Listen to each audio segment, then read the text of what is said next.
Hello, welcome to 8.9 News. I'm Ffinlo Costain. A new report says that the UK must stop relying on imports and fix diets by doubling the land used to grow fruit and vegetables using nature-friendly farming.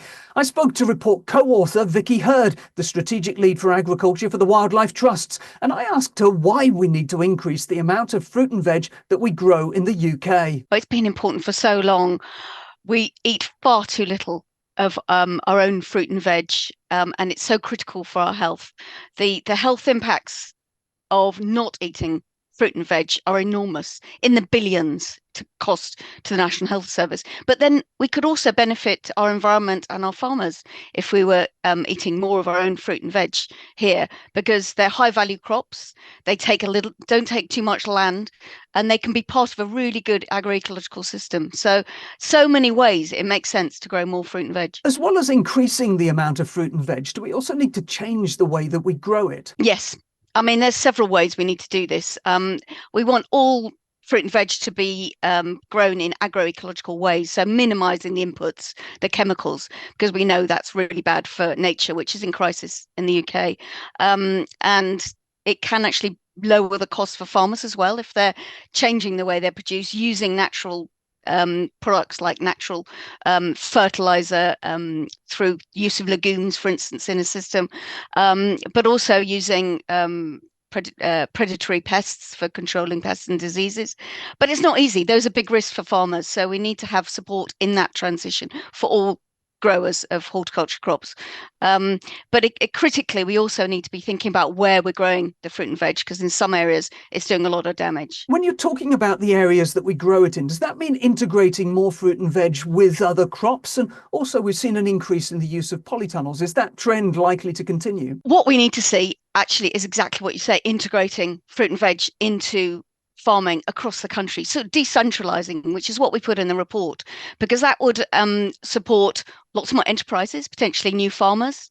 Sharecropping is a thing a lot of farmers are talking about, and there's good examples there where farmers are giving land to other new growers. So there's new entrants bringing in creativity and young people into farming, critical, and you can earn quite a lot on a small area with horticulture. But it'll also provide space for nature as well. The more diversified a farmer is, the better it is for nature.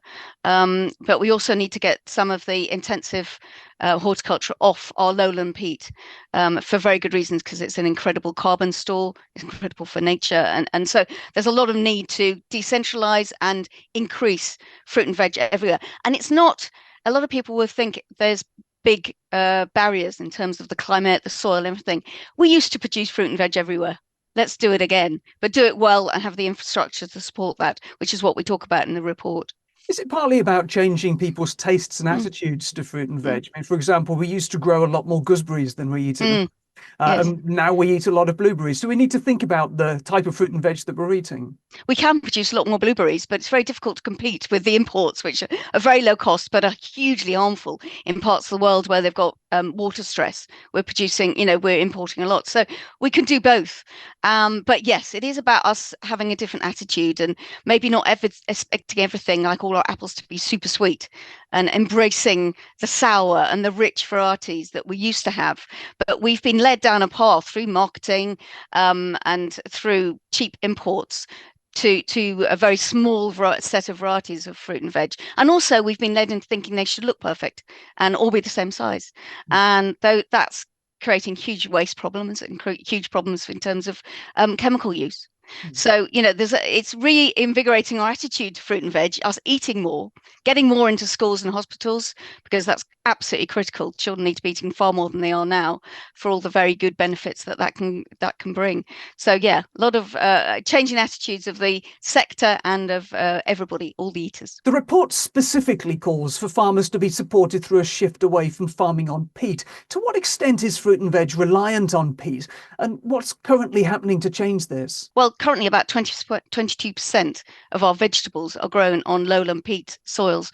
And what we say in the report, we need to have a phased removal of some of that, and particularly also the arable and grassland where possible, because those peat soils are incredibly important for hydrology, for carbon stores, so for climate. The peat soils only make up 2.2% of the land, farmland, and 29% of our emissions in farming. So it's a critical thing to do to keep that those peat soils and make them wetted. And there's new subsidies to re-wet those peat soils through the SFI. So let's get on and do it and see what crops we can still produce in those systems. And we are doing at the Wildlife Trust lots of tests to look at that with farmers to see what will still be possible, but some won't be possible. So hence we need the decentralization and getting fruit and veg growing everywhere. But it's absolutely critical that we don't reduce our capacity to produce here. And so, do more imports. We need to build up capacity everywhere. And is there experimentation into alternatives to peat going on? There are, and it's really, really critical to do that and to fund that. We're asking for the government to fund alternative approaches to wet soils, as we could call them. And we did a wonderful session at Groundswell, which you can now see online, talking to the farmers and the researchers doing that work, looking at how we can produce celery and other crops like biopuff. But that obviously we can't eat that. So we need to put those horticulture, which we can't continue to produce on peat, we need to put it elsewhere and help farmers in that transition. What about the supply chains themselves for fruit and veg? One retailer recently celebrated a large investment that they were making in British apples, but the investment was into a single, very large apple supplier. Do supply chains need to change as well? Those examples are good, but what we need is a lot more to change, both from the retailer end in terms of better prices, better specifications, so they don't have to be perfect produce, no blemishes, perfect size, but price is absolutely critical, and acknowledgement of the growing risks to those growers from climate change and understanding of that. And that example was good. We give 3 examples in our report of small, medium and large scale approaches to horticulture. We talk about G's and what they're trying to do, which is one of our largest producers, but also Riverford and a small scale producer, because they're all doing things. But the critical thing is we need the infrastructure changing. So the bit between the producer, the grower and the eater, and it needs to be fairer, it needs to be more local, more hubs everywhere so farmers can collate smaller amounts of produce to sell into local markets. And that will take funding and planning changes, planning rules. So there's a lot to be done, and our report covers 7 different areas where we need policy and action. Is smaller always better, or can these large farms that are primarily producing for single supermarkets, can they be good as well? They can be, and efforts to diversify production on those systems is important. And obviously, if they're using lowland peatland soils, we need to take real care and probably take a lot of that off. Small can be incredibly productive. On a smaller area with horticulture, you can actually maximize use of the sunlight by producing fruit and veg. So it doesn't necessarily have to be lower productivity at all, and using natural systems, as I was saying, to fertilize the soil and combat pests can be really effective. Would doubling the amount of land that's used for fruit and veg, as you talk about in the report, from 2 to 4%, have any negative impacts on other forms of agriculture? Well, it's a tiny amount of land, as you say, it's from 2 to 4% of the agricultural land.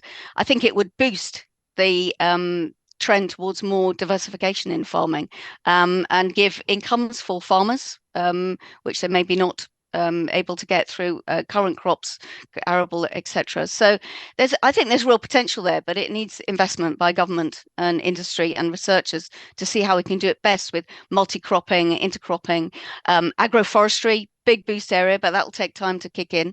But you can get a lot of fruit and nuts from your agroforestry systems, and a lot of farmers are investing in that now. So they need the support, and they need the buyers to support that. And just finally, are there other outcomes that you want to see delivered by a new incoming government? We want to see more fruit and veg, local fruit and veg, and agroecologically produced fruit and veg in schools, hospitals, care homes, the armed forces. That's most of the parties did say they were going to do something about that. 50% local, 50% agroecological. But that's one thing we'll be pushing hard to see, and more research, as we say, into the kind of fruit and veg that suit across the whole of the country, and support farmers in lowland peat where things need to change. And there's 7 different areas, but overall we need a strategy, and particularly with the land use strategy, to envisage a change and a doubling.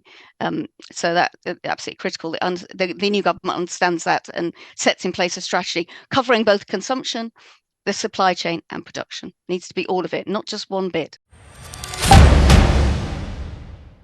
That was Vicki Hird from the Wildlife Trusts. More news as ever on our website 8.9.com. That's all for now. We're back soon. Thanks for watching.